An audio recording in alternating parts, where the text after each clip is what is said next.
I've worked the midnight shift for over 3 years now, and I've seen things. Things that keep me awake at night, even when I'm supposed to be sleeping. But this night was different. It started just like any other shift, the hum of the fluorescent lights buzzing above me, the faint echo of the warehouse doors creaking open, and the smell of stale coffee lingering in the break room. I had just clocked in, and my mind was already prepared for the long haul ahead. But that night, the night that changed everything, began with a call over the intercom. "Gary, could you come down to aisle 12? We've got a problem." A problem? It wasn't unusual for us to deal with a few malfunctions or a missing item here and there, but this felt off. A chill ran down my spine. I grabbed my flashlight and headed toward the back of the warehouse. The deeper I walked into the maze of shelves and boxes, the quieter it got. You could feel it in the air, something wasn't right. The usual sounds of shifting boxes and workers in the distance were absent. As I neared aisle 12, I saw the shadow first. It moved swiftly across the shelves in a way that no person could. My heart thudded in my chest as I froze, the beam of my flashlight trembling in my hand. "Hello?" I called out, my voice unsteady. Nothing. Just the hum of the cooling system. I stepped closer. And then I saw it. A figure, pale, emaciated, and hunched over like something not entirely human, standing at the far end of the aisle, facing away from me. Its hair was long and matted, and its hands, they looked like they had been stretched, too long, too thin. The flashlight flickered. I stumbled back, my pulse racing. This wasn't some prank. It wasn't one of my coworkers playing a joke. The figure began to move toward me, slowly, deliberately, like it was calculating each step. My breath hitched. I needed to leave, but my legs wouldn't obey. The sound of its steps, they weren't right. They were soft, too soft, like it was gliding instead of walking. That's when the real terror hit me, it wasn't making a sound. I turned to run, but the aisles seemed to stretch endlessly. The shelves grew taller, the walls seemed to close in. Every step I took felt like I was sinking deeper into some kind of nightmare. I had to get out. "Gary." A voice. My manager's voice. But I couldn't turn back now. I had to escape. I ran, faster than I've ever run in my life. My legs screamed in protest, but I ignored the pain, pushing myself harder. The flashlight flickered again, casting eerie shadows along the rows of shelves. Each flicker felt like it was mocking me, like it knew exactly how close I was to losing my mind. My breathing was ragged, each breath louder than the last, but still. I couldn't hear it behind me. No footsteps. No breathing. Nothing. I reached the end of the aisle and skidded to a stop. There was a door up ahead, the one that led to the loading dock. It felt like my salvation, like the only way out. I dashed toward it, hands fumbling at the lock. Just as I was about to turn the handle, I heard it. A sound, distant at first, but unmistakable, a low, gurgling whisper that sent chills through my spine. I froze. It wasn't the sound of footsteps. It was breathing. And it was right behind me. I whirled around, flashlight in hand, but there was nothing. Just the empty aisle stretching out into the darkness. My heart hammered in my chest as I scanned every corner, every shadow. It couldn't have gotten that close. It couldn't have moved that fast. But then, just as I thought I was losing my mind, I saw it. It was standing in front of the shelves, its grotesque body contorted in a way that should have been impossible. It wasn't walking now, it was crawling, slithering, its long fingers scraping across the floor like nails on a chalkboard. Its head tilted unnaturally, an eerie grin spreading across its pale face. I could see its eyes now, no pupils, just endless black voids that seemed to stare straight through me. I gasped, stumbling backward, but it was too late. The door was just out of reach, and the thing was closing in. I turned back toward the door, frantically trying to unlock it, but my hands were shaking so badly I couldn't get a grip. I had to get out. I had to. Suddenly, a crash echoed through the warehouse. The lights flickered, and for a split second, everything went dark. When the lights came back on, it was gone. But I could still feel it. Its presence. Its cold, suffocating presence. I couldn't stay here anymore. I had to find someone. Anyone. I didn't know where I was going. My mind was running on pure panic. The loading dock door was locked, and the hallway felt like a maze of shadows closing in on me. I couldn't shake the feeling that I was being watched, hunted. I stumbled down the corridor, the walls narrowing with each step. It was supposed to be a simple warehouse, but tonight, it felt like a labyrinth. The overhead lights buzzed and flickered, casting long, crooked shadows that seemed to move on their own. Every time I turned a corner, I expected to see the thing standing there, waiting for me. But I never did. It was as if the air itself was holding its breath, waiting for something, or someone, to break. Then, I heard it again. That whisper.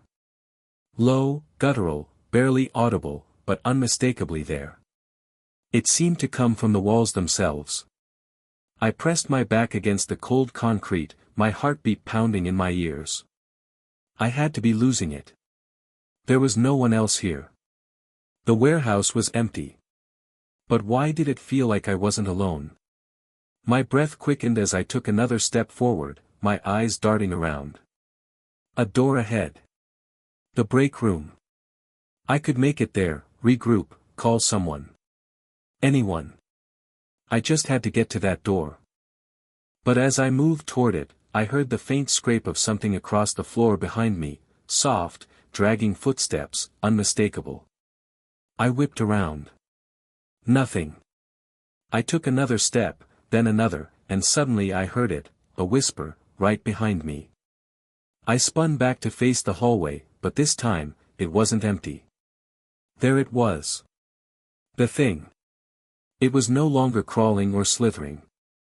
It was standing now, towering in front of me, its head tilted unnaturally to the side.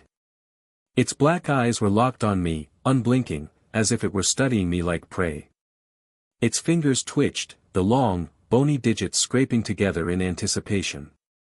It didn't make a sound, but I could feel the weight of its gaze. I froze. I couldn't move. My legs wouldn't respond, no matter how much I willed them to. My breath caught in my throat as it stepped closer. One step. Then another. I was trapped. The hallway felt endless, and there was no escape. I didn't know what it wanted. But I knew one thing, I couldn't let it get closer. My body finally reacted, pure instinct. I broke out of my paralysis, my legs pushing me backward as fast as they could carry me. I slammed into the wall behind me, my head hitting the cold concrete with a sharp thud, but I barely felt it. Adrenaline was coursing through my veins now, drowning out the pain, the fear. I had to move, now. The thing, it was still coming. I could hear its slow, deliberate footsteps, and each one made my skin crawl. But then, it did something that made my blood run cold. It stopped. It tilted its head further, as if trying to understand why I was running, or maybe wondering how long it would take for me to break. Its lips twitched into a grin, if you could call it that, a grotesque, twisted smirk. It wasn't a smile. It was something far worse. It was a sign of malice, of something far beyond human understanding.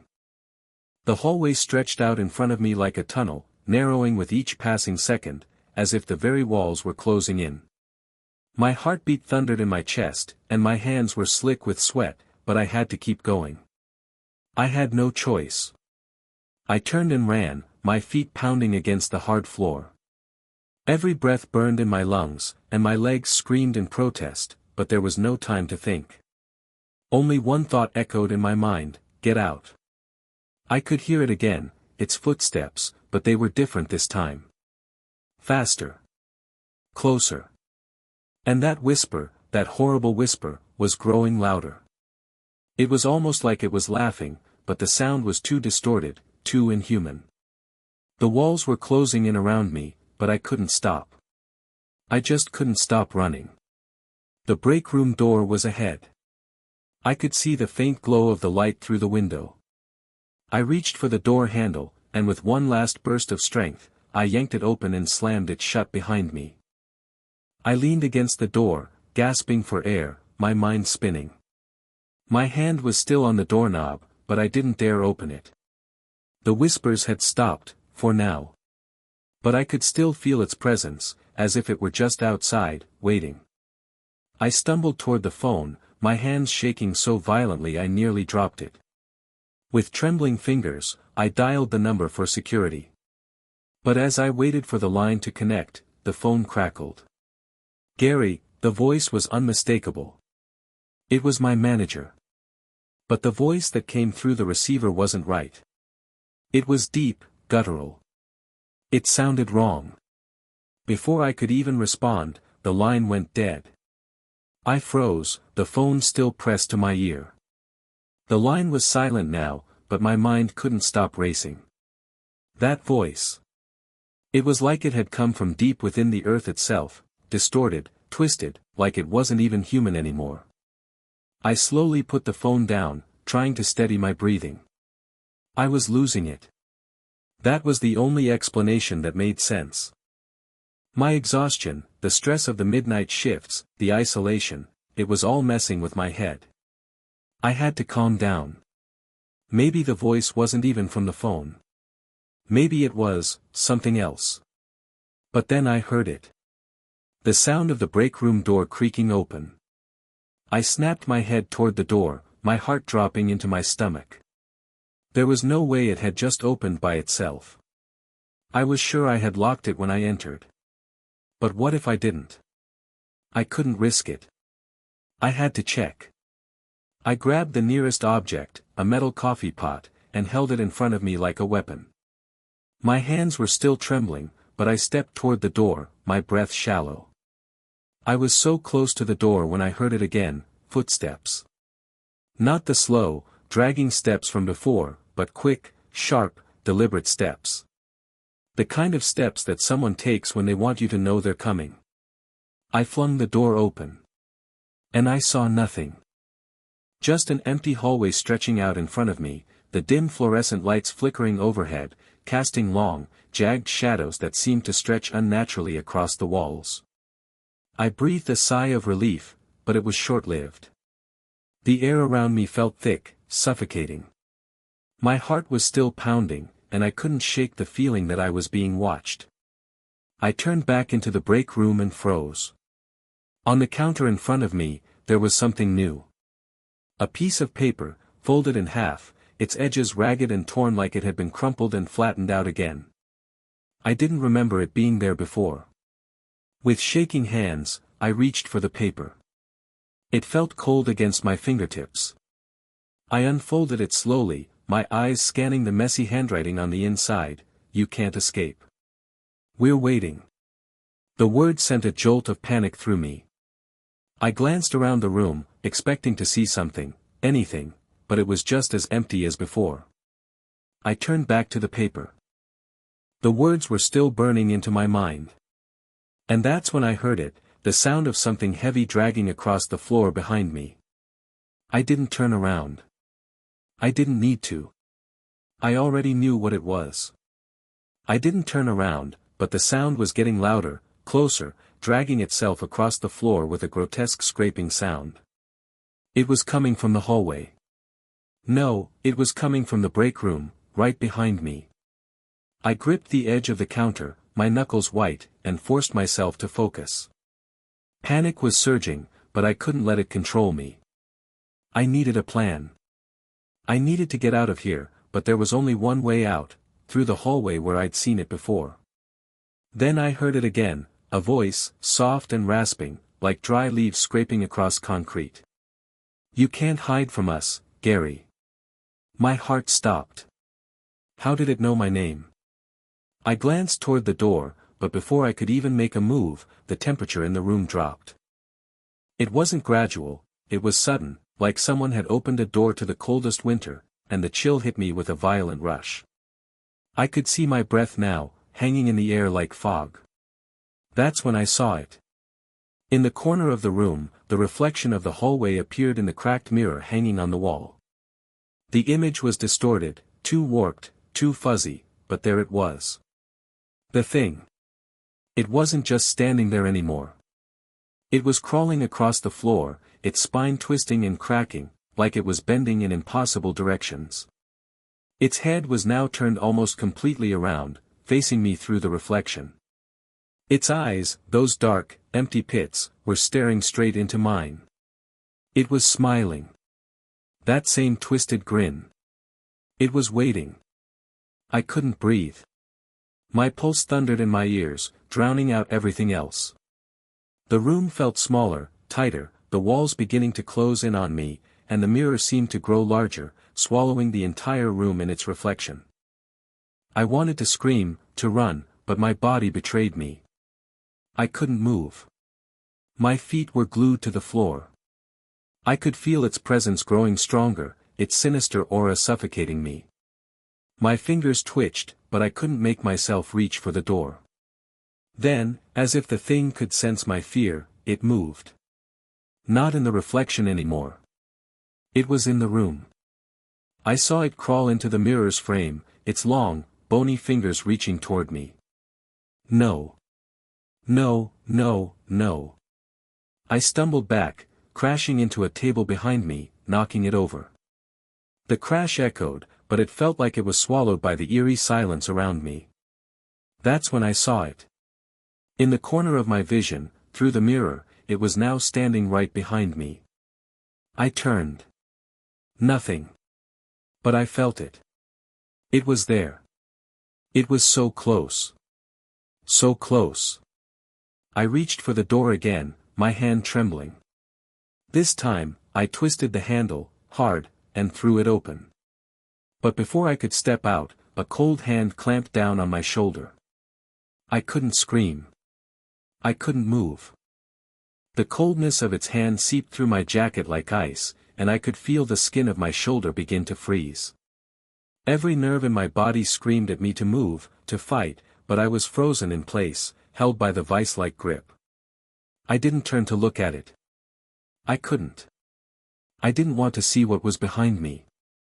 But I could feel its breath, bitter, like decay, against the back of my neck. It smelled like rot. It felt like death. My body was shaking uncontrollably now, my mind screaming for escape, but every thought was clouded by the terror of what I felt pressing against me. I reached up with my free hand, grasping for the doorframe, trying to push myself away from it, but its fingers tightened. The cold was unbearable, like the hand was sinking deeper into my skin, pulling me back toward it. I could feel the air thickening around me, suffocating me, as though the room itself was alive, a part of whatever was clinging to me, dragging me into its world. My breaths came out in shallow gasps, panic rising in my chest as I tried to free myself. And then, in a voice that was so low, so guttural, I almost didn't hear it at first, it whispered, "You're not leaving." I didn't know if it was the thing behind me, or something else entirely, but the voice felt like it was coming from everywhere. It was in the walls, the air, the floor beneath my feet. It was inside my head. My heart pounded in my ears, and I felt like I was going to pass out from the sheer terror. My eyes were watering from the cold. I had to fight. I had to get out. I grabbed the doorframe with both hands now, pulling with everything I had left. I could feel the thing's grip loosening, just for a moment, just enough for me to get a little leverage. It let go. In that moment of freedom, I bolted. I didn't look back. I couldn't. The hallway seemed endless, the lights flickering above me, casting shadows that seemed to stretch unnaturally long. I could hear the thing behind me, dragging itself, its fingers scraping against the floor like claws on stone. It was closing in again, faster than before. I couldn't outrun it. I knew I couldn't. But there was one place left. The elevator. I could see the light from the elevator shaft ahead, and I ran toward it, my legs moving on pure instinct now. I reached the doors, slammed the button, and the familiar sound of the elevator arriving almost felt like a victory. The doors opened, and I stepped inside. But just as I turned to press the button to close the doors, I saw it. A reflection in the elevator's mirrored walls. It was standing there. In the hallway. Grinning. The doors closed. But I could still feel it. It was still there. It was following me. The elevator descended. But the walls felt like they were closing in, too, and the sound of its footsteps, its dragging, followed me deeper. Down. And then, a voice came through the silence. "You can't escape, Gary." The elevator descended, but it didn't feel like it was getting any lower. The familiar hum of the cables, the soft motion of the floors sliding beneath me, everything felt wrong. The air in the elevator was thick, heavier, as though the very gravity of the building had shifted. My heart was pounding in my chest, my breath shallow, every second stretching like an eternity. I stared at the doors, waiting for them to open, but there was no sound, no indication of the floors passing by. The coldness returned, seeping into my bones, and I could feel the walls of the elevator closing in. My hands gripped the cold metal, knuckles white. I pressed the button for the ground floor, but the light didn't blink. I pressed it again, harder this time, but still, nothing. Then, the lights flickered. Just like before. Flickering, then, off. Complete darkness. I couldn't even see my own hand in front of my face. My breath hitched, my chest tight as panic settled in. I was trapped. Trapped in this box with it. I couldn't hear anything anymore, no dragging footsteps, no whispers, just the deafening silence and the thumping of my own heartbeat. The cold was suffocating, wrapping itself around me, making it hard to even move. Then, the feeling changed. It wasn't just cold anymore. It was freezing, so cold that it burned. It felt like my skin was being peeled away from my bones, the air slicing into me like needles. I gasped, clutching at my arms, but I couldn't warm myself. The darkness seemed to deepen, pulling me into something other, something wrong. And then, the voice returned. "You think you can escape? You can't outrun us, Gary." I didn't scream, but my throat felt tight, like something was choking the sound out of me. The lights flickered again, briefly, and for a split second, I thought I saw something, a shadow moving in the corner of my eye. A long, thin figure. But when I turned to look, nothing was there. The elevator stopped. Not at the ground floor, but somewhere deep, somewhere far below. The doors creaked open, slowly, and I saw it. A hallway. Not the one I recognized. Not the one I was used to. This was different. It stretched out endlessly into darkness, the floor covered in a thick layer of dust. The walls seemed to pulse, as though they were alive, breathing in and out. I didn't want to step out. My body screamed at me to stay inside the elevator, to keep the doors shut, but my legs moved on their own. I stepped forward, one foot in front of the other, the air thick and oppressive. The doors slid shut behind me, trapping me in the hallway. There was no way back. I turned and looked down the endless corridor. The lights above flickered intermittently, casting shadows that seemed to twist and reach toward me. And then I heard it. Footsteps. But not behind me. In front of me. A figure, tall, thin, twisted, emerged from the shadows. It was wearing something like a mask, its eyes hollow, black. Its skin was pale, stretched too tight across its bones. It was smiling. That same twisted grin. It moved toward me, its movement slow, deliberate, but it was coming closer. Its gaze locked on mine, and I could feel its presence in every inch of my body. It wasn't just watching me anymore. It was pulling me in. I couldn't move. My body was frozen, locked in place, my chest tightening as I gasped for air. I wanted to scream, but no sound came. And then, just as it reached out toward me, everything went black.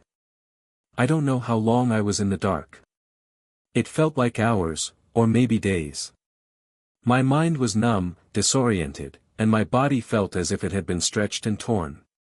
I couldn't feel the ground beneath me, couldn't feel anything at all, just the cold, oppressive nothingness pressing in from all sides. I thought I was dead. I thought I had finally been claimed by whatever haunted that place.